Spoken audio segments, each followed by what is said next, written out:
नीति निर्माणलाई मजबुत गर्ने र सङ्घीयता सुदृढ पार्न योगदान दिने अपेक्षा लिएको छु। नेपालले माघ ६५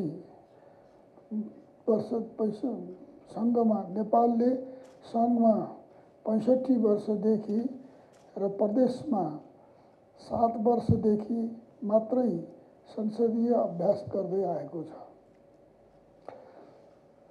समग्रमा 6.5 दशकको अवधिमा हामीले संसदीय अभ्यासका विभिन्न उतार चढाव तथा विभिन्न पक्षहरूको अनुभव गरेका छौँ।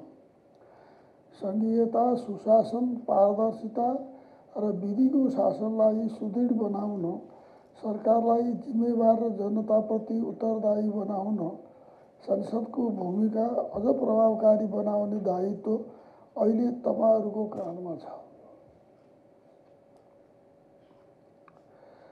संसदीय अभ्यासबाट सिक्ने अवसरलाई आत्मसात गर्दै आगामी दिनमा पनि सक्षम, जवाफदेही र जनउत्तरदायी संसद निर्माण गर्न तपाईहरूबाट अतिरिक्त तत्परताको अपेक्षा लिएको छु।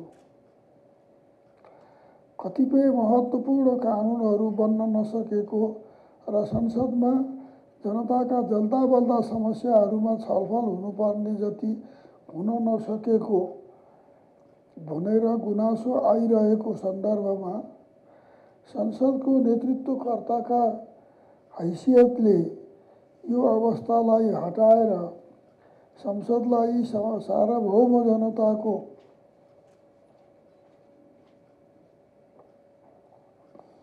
आवाज मुखरित हुने थलोको रूपमा विकसित गर्न तपाईहरूको अग्रसरता र तत्परताको अपेक्षा गरेको छु। संसदले प्रभावकारी कानुन निर्माण, बजेट निर्माण, नीति निर्धारण र जनताका आवाज बुलन्द बनाउने थलोका रूपमा आफूलाई उभ्याउनु पर्छ।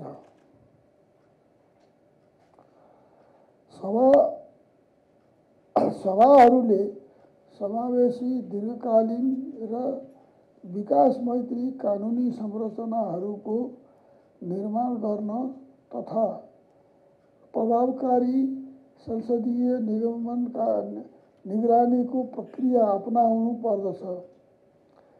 कानुन निर्माण तथा संसदीय कार्यहरूमा पारदर्शिता लोकतान्त्रिक व्यवस्थाको सुन्दर पक्ष हो।